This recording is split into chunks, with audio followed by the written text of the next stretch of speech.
Assalamualaikum warahmatullahi wabarakatuh. Perkenalkan, nama saya Faizatur Rahman dengan NIM 220404500029, kelas BKD Prodi Bimbingan dan Konseling Fakultas Ilmu Pendidikan Universitas Negeri Makassar. Pada kesempatan kali ini saya akan membahas tentang materi tentang bimbingan dan konseling dan menjelaskan pengertian bimbingan dan konseling, fungsi bimbingan dan konseling, tujuan bimbingan dan konseling. Tujuan dari pembuatan video ini adalah untuk memenuhi tugas ujian akhir semester mata kuliah dasar-dasar bimbingan dan konseling. Baik, langsung saja ke materi yang pertama, yaitu pengertian bimbingan dan konseling. Sebelum kita mendefinisikan pengertian bimbingan dan konseling, kita harus mendefinisikan apa itu bimbingan. Bimbingan merupakan suatu tuntutan, artinya bahwa dalam memberikan bimbingan, bila keadaan menuntut, kewajiban dari pembimbing untuk memberikan bimbingan secara aktif, yaitu dengan memberikan arah kepada yang dibimbingnya.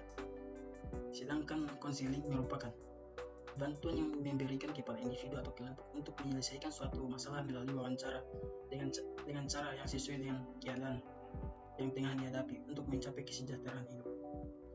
Jadi,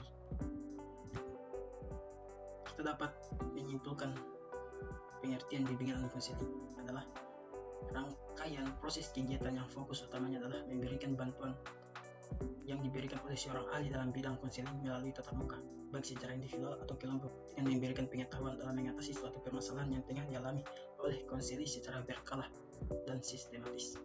Baik, materi selanjutnya adalah tujuan bimbingan dan konseling. Tujuan bimbingan dan konseling ini ada dua. Yang pertama tujuan umum, yang kedua tujuan khusus. Tujuan umum dari suatu layanan bimbingan dan konseling adalah sesuai tujuan pendidikan sebagaimana dinyatakan pada Undang-Undang Sistem Pendidikan Nasional atau UU SPN tahun 1989,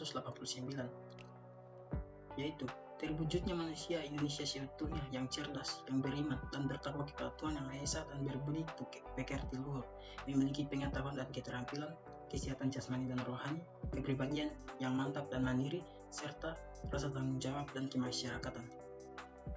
Sedangkan tujuan khusus bimbingan dan konseling, yang pertama, merencanakan kegiatan penyelesaian studi dan kehidupan yang di masa yang akan datang. Dengan dilakukannya bimbingan dan konseling, diharapkan siswa dapat merencanakan apa yang dilakukan dalam rangka perencanaan studi, pemilihan jenis studi, sehingga nantinya dapat bersaing dalam dunia kerja tuntutannya semakin tinggi. 2. Mengembangkan seluruh potensi dan kekuasaan yang dimilikinya seoptimal mungkin, dan dengan dilakukannya bimbingan dan konseling, maka diharapkan siswa dapat mengetahui bakat-bakat yang terpendam di dalam dirinya, sehingga kemampuan tersebut dapat dikembangkan secara optimal dan nantinya dapat menjadi nilai plus untuk dirinya sendiri. Yang ketiga, menyesuaikan diri dengan lingkungan pendidikan. Dengan dilakukannya bimbingan dan konseling, maka diharapkan siswa dapat dengan mudah beradaptasi dengan situasi di mana siswa tersebut menempuh pendidikan. 4. Mengatasi hambatan dan kesulitan yang dihadapi dalam studi. Penyesuaian dengan lingkungan pendidikan. Dengan dilakukannya bimbingan dan konseling, maka diharapkan siswa dapat memecahkan dan mengambil keputusan sendiri mengenai masalah yang sedang dihadapi dengan cepat dan dapat menyesuaikan dengan kondisi lingkungan pendidikan yang sedang dijalani. Materi selanjutnya yaitu fungsi bimbingan dan konseling.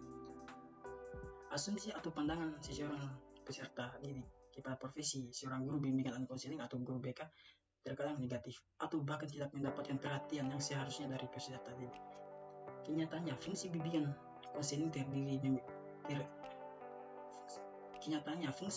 konseling sendiri memiliki peran yang sangat penting bagi perkembangan peserta didik saat di sekolah ataupun di luar sekolah.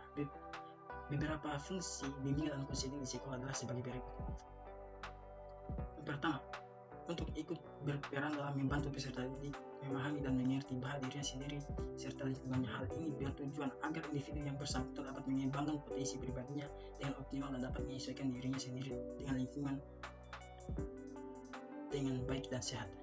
2. Memberikan kemudahan bagi peserta didik untuk memperoleh perkembangan yang optimal dan seimbang dalam kepribadian diri seorang peserta didik. 3. Membantu peserta didik untuk menentukan minat, bakat, dan potensi, termasuk dalam menentukan kegiatan ekstrakurikuler, program studi saat akan kuliah atau jauh, untuk lebih mengembangkan kemampuan untuk karir di masa depan. Keempat, membantu dalam mengantisipasi atau pencegahan masalah yang dapat terjadi pada peserta didik dan membantu dalam mengatasinya. 5. Membantu untuk turut meluruskan pemikiran, tindakan, dan dalam melupakan perasaan peserta didik yang menyimpang atau kurang baik, atau intervensi dan memberikan bimbingan dalam pola pikir yang sehat, logis, dan berperasaan yang baik. 6. Memberikan bantuan kepada peserta didik yang tengah menghadapi permasalahan yang bersifat pribadi ataupun secara sosial. 7. Berperan penting dalam mengembangkan pribadi peserta didik agar mereka bisa selalu membantingi diri mereka pada hal-hal yang kurang baik yang bisa menurunkan performa diri mereka sendiri. Yang ke-8, membantu memfasilitasi dan mengembangkan peserta didik untuk mencapai tugas-tugas perkembangan mereka. Jadi, kesimpulan dari pembahasan di atas adalah bimbingan dan konseling adalah rangkaian proses kegiatan yang fokus utamanya adalah memberikan bantuan yang diberikan oleh seorang ahli dalam bidang konseling melalui tatap muka, baik secara individual atau kelompok, dengan memberikan pengetahuan dalam mengatasi suatu permasalahan yang tengah dialami oleh konseling secara berkala dan sistematis.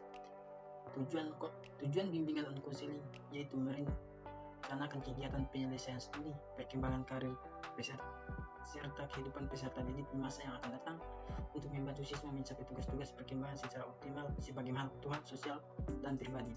Serta fungsi bimbingan dan konseling adalah untuk ikut berperan dalam membantu peserta didik memahami dan mengerti akan dirinya sendiri serta lingkungannya, membantu peserta didik untuk menentukan minat, bakat, dan potensi termasuk dalam menentukan kegiatan ekstrakurikuler, program studi saat akan kuliah atau lebih jauh untuk lebih mengembangkan kemampuan untuk karir masa depan, memberikan bantuan kepada peserta didik yang tengah menghadapi permasalahan yang bersifat pribadi ataupun secara sosial. Ya, mungkin hanya itu materi yang saya bisa sampaikan pada kesempatan kali ini. Bila ada kesalahan kata mohon dimaafkan. Saya akhiri dan ucapan wabillahi taufiq wal hidayah. Wassalamualaikum warahmatullahi wabarakatuh.